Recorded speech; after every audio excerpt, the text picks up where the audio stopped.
మా అమ్మ వాళ్ళ నాన్ననే ఈ వే అనే పదం వాడిద్ది. అయ్యా ఏందే నువ్వు అంటది. మీరు అనలేదా? అంటే చేయొత్తండి. ఏంది బుద్ధి లేదా? చనువు. అయ్యా నాన్న అనటం తెలియదు వాళ్ళకి. అయ్యా అనే పదం మనకు ముందు తరం. మనం నాన్న అంటున్నాం. ఇప్పుడు డాడీయోయ్ daddy daddy daddy daddy daddy అయిపోయింది ఇప్పుడు.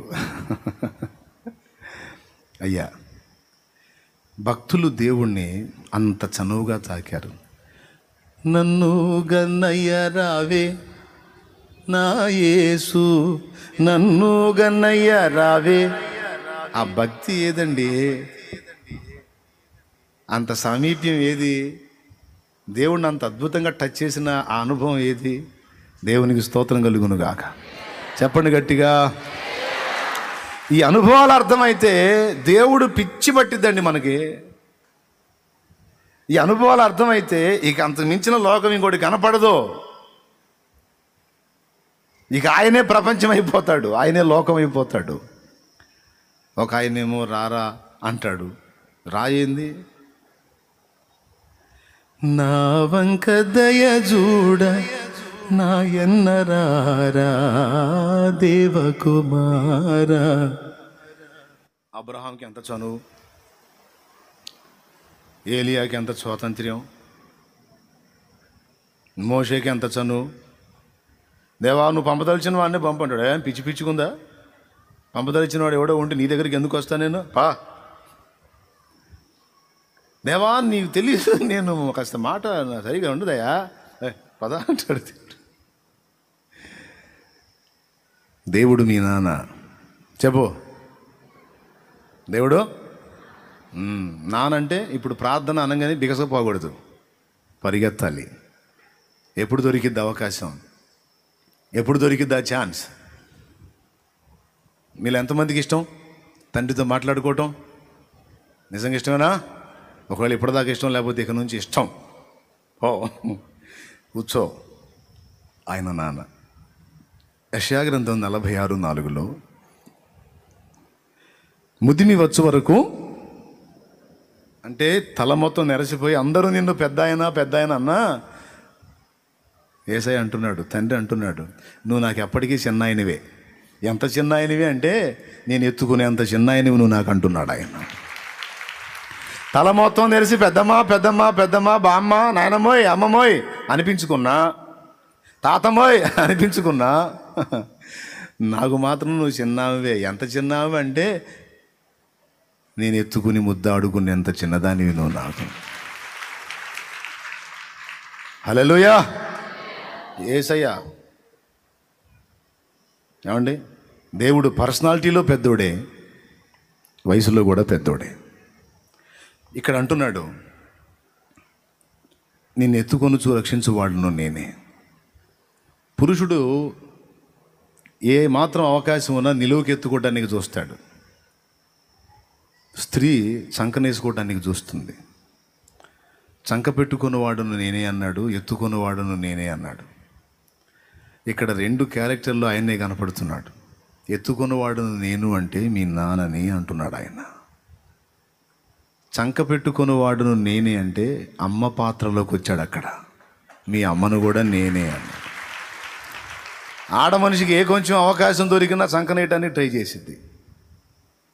పురుషుడికి బిడ్డను చంకనెత్తుకోవటం అవమానం, అట్ట ఫీల్ అవుతాడు. వాడు ఎంత బరువు ఉన్నా సరే, ఒక్కొక్క పిల్లగాడు ఉంటాడు, వాడు పిల్లోడే కానీ మంచి వెయిట్ ఉంటాడు, గోడ జారిపోతుంటుంది వాడి మేలేక, అయినా సరే ఏడ్సగలాడుతా నిలువునే ఎత్తుకుంటాడు కానీ చంకనేసుకోడు, అవమానంగా ఫీల్ అవుతాడు. కానీ స్త్రీ ఏ కొంచెం ఛాన్స్ ఉన్నా చంకనేసుకుంటుంది. ఇక్కడ ఎత్తుకుంటాను నేనే అన్నాడు, చంక పెట్టుకుంటాను నేనే అన్నాడు. ఎత్తుకుంటాను అన్న కాడ మీ నాన్నని అంటున్నాడు, చంక పెట్టుకుంటాను అన్న కాడ మీ అమ్మని అంటున్నాడు ఆయన. బాగుంది. ఇక ఆయన గురించి వర్ణించుకుంటాం, ఆ ఒక్కడి గురించి మాట్లాడుకుంటాం పోతే మనకు తెల్లారిద్ది. ఇప్పుడు ఇందులో మనకు పాఠం ఏంటి? ఏదో పాఠం ఉండాలి కదా, ఆ పాఠం దగ్గరికి వస్తా.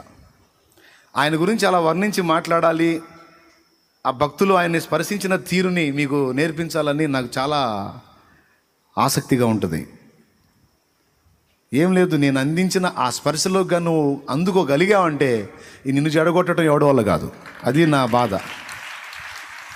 దేవుణ్ణి అందుకోవాల్సిన రీతిలో నువ్వు అందుకున్నావంటే, కలుసుకోవాల్సిన రీతిలో కలుసుకున్నావంటే, దేవుని సహవాసం యొక్క రుచి నువ్వు ఎరిగావంటే, ఇక నిన్ను ఎదుర్కోవడం, నిన్ను జడగొట్టడం ఏ దెయ్యంగాడి వల్ల కాదు, ఏ లూసిఫర్ వల్ల కాదు, ఏ సైతాన్ వల్ల కాదు, ఎవడి వల్ల కాదు. అంత అద్భుతమైన అనుబంధం ఏర్పడింది. దానికోసమే ఇంతసేపు ప్రసంగం. దేవునికి మహిమ. నాకైతే నిజం చెబుతున్నా, నాకు అదే ఇష్టం. ఊళ్ళో ఉండటం కన్నా అడవిలో ఉండటం ఇష్టం నాకు.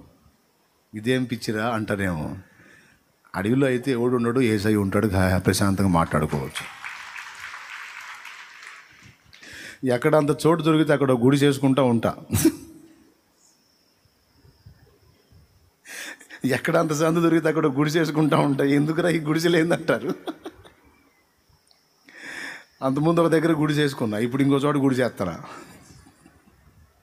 చూపిస్తాలే ఆ గుడిసెలన్నీ మీకు చూపిస్తా. ప్రార్థన చేసుకోవటానికి ఏకాంత ప్రార్థన కోసం చిన్న పాక. ఎవరుండ్రు ఇక అక్కడ? నేను, నా తండ్రి. మీరు నమ్మండి నమ్మపోండి, కూటం అయిపోయిద్దా? పోయి కాసేపు ఇక తిని నిద్రపోదాం అనిపించదు నా మనసు. వెళ్ళిపోయి ఏకాంతంగా దేవునితో కూర్చుందాం అని అనిపిస్తుంది. మరి మీకేమనిపించద్దు నాకైతే తెలీదు. ఏ కొంచెం ఖాళీ దొరికినా నా మనసు గట్టే లాగుతూ ఉంటుంది. మీరు కూడా అలా కనెక్ట్ అయితే ఎంత బాగుండు. మీకు కూడా అలాగే దేవాసక్తి కలిగితే ఎంత బాగుండు.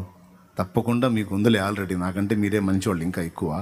నాకంటే మీరే ఎక్కువగా దేవుణ్ణి హత్తుకుంటారు. ఆమేన్, ఆమేన్. సరే, దేవుడు తను గూర్చి తాను తల్లిగా తండ్రిగా చెప్పుకుంటున్నాడు. దేవుళ్ళో 2 షేడ్స్ మనం చూడొచ్చు. పురుషుని పాత్ర, స్త్రీ పాత్ర. 2 అనుభవాలు కలిగి ఉన్నాడు ఆయన. ఆదికాండంలో దేవుడు మన స్వరూపమందు మన పోలిక చొప్పున నరులను చేయుదుము అన్నాడు. నరులను చేయుదుము అన్నప్పుడు దానికి ముందు ఏమన్నాడు? ఆదికాండం 1:26లో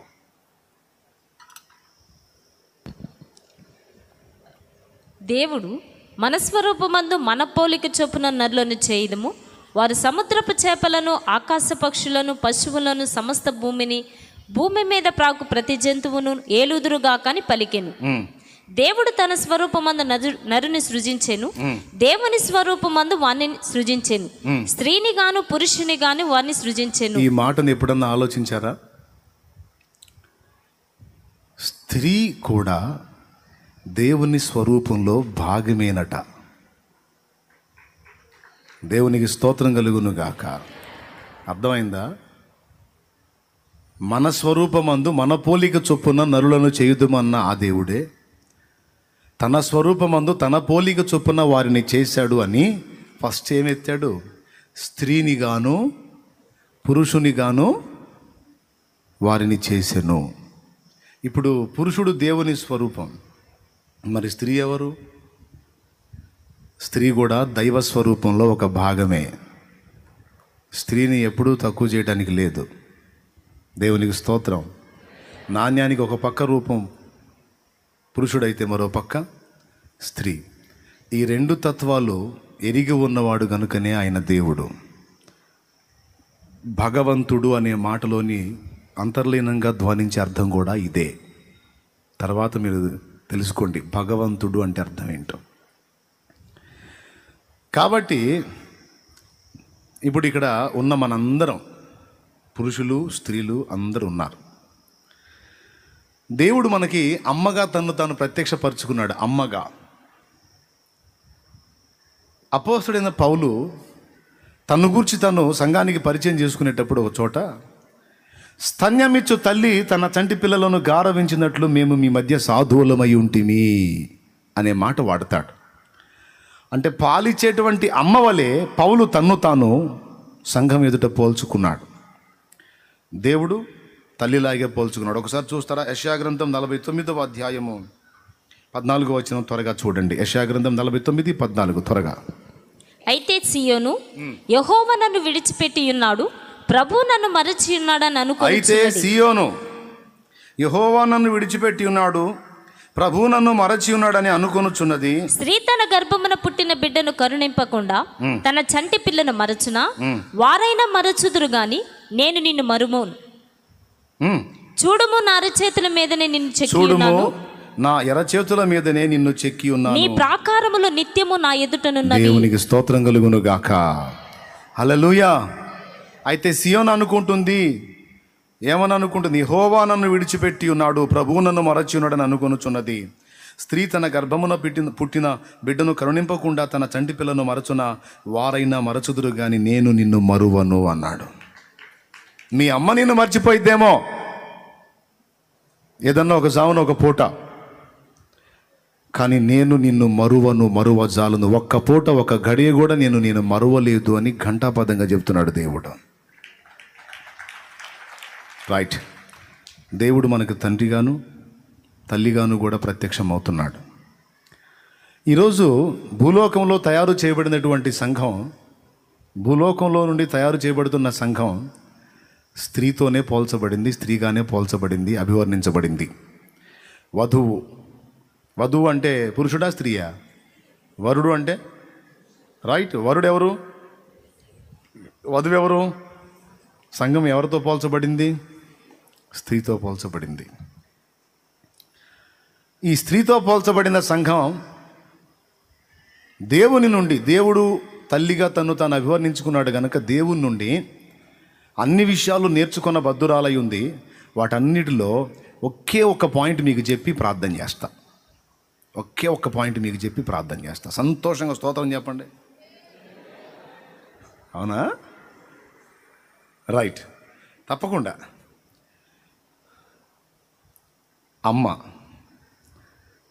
అమ్మలోని సుగుణాలను గురించి మిమ్మల్ని వర్ణించమంటాను. నంబర్ 1 మీరు చెప్పేది ఏం చెప్పండి?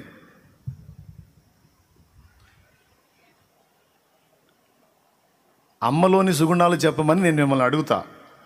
మీరు మొదలుపెట్టండి. మొదలుపెట్టి నంబర్ 1 ఏం చెబుతారో చెప్పండి. పెద్దగా చెప్పండి. ఇంకా ఏమైనా చెబుతారా? సహనం. ప్రేమ ఉంటేనే సహనం. ప్రేమ లేకపోతే సహనం ఎక్కడ? పగిలిపోద్ది. చెప్పు. ప్రేమే.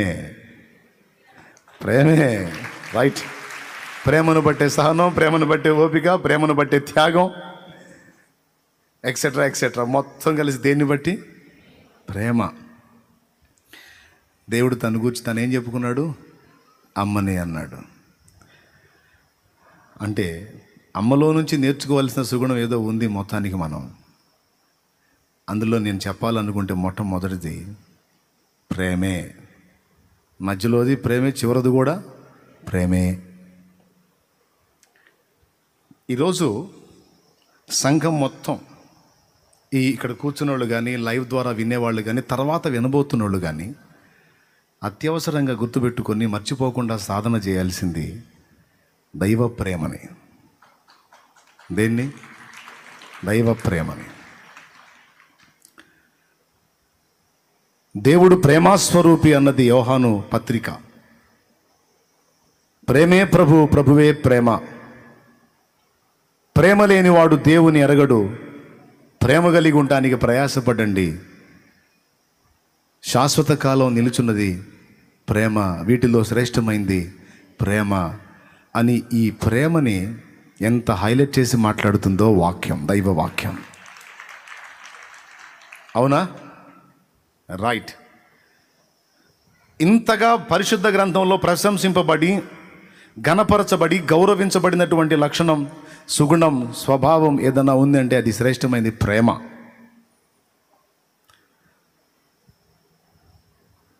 ప్రేమ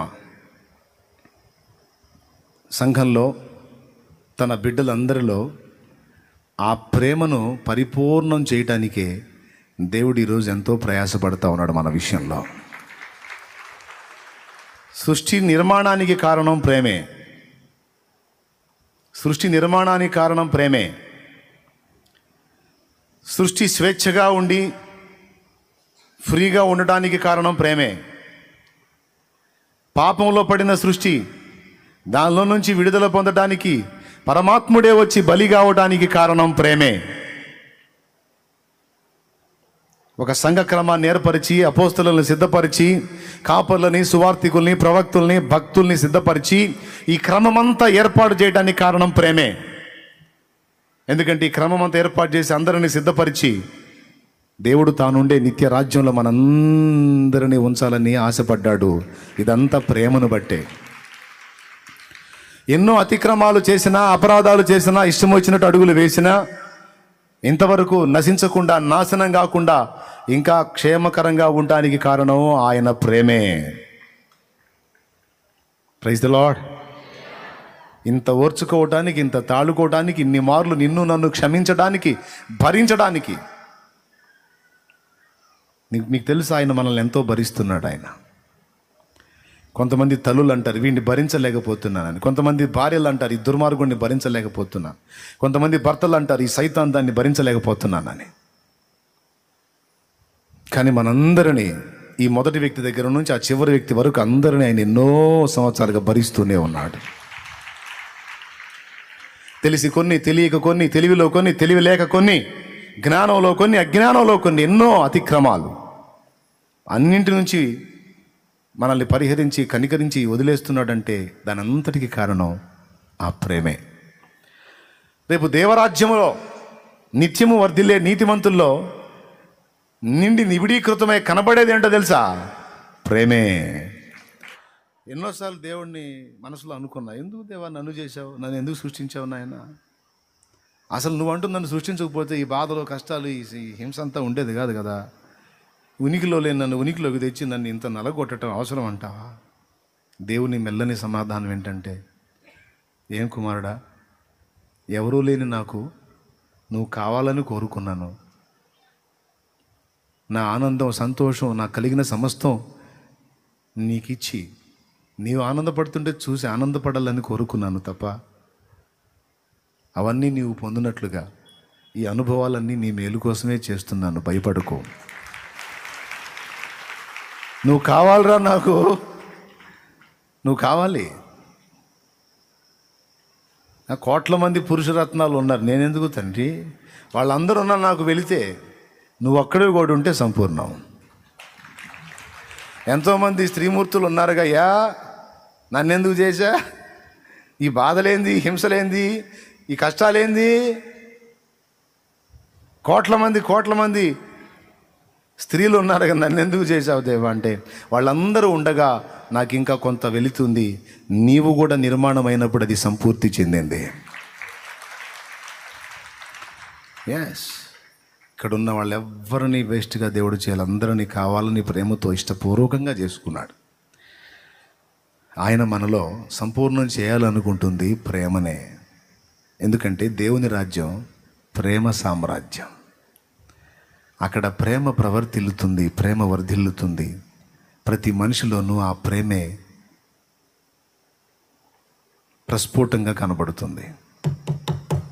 ఈరోజు దేవుని పిల్లలంగా, ఆ ప్రేమామూర్తి సంతానంగా మనం కూడా ఆ ప్రేమనే సాధన చేయాలి, ఆ ప్రేమనే అందిపుచ్చుకోవాలి, ఆ ప్రేమనే కలిగి ఉండాలి అని దేవుడు పాఠం రాశాడు మనకి గ్రంథంలో. ప్రేమ కలిగి ఉండడానికి ప్రయాసపడండి, సహోదర ప్రేమ నిలవరముగా ఉండనియండి.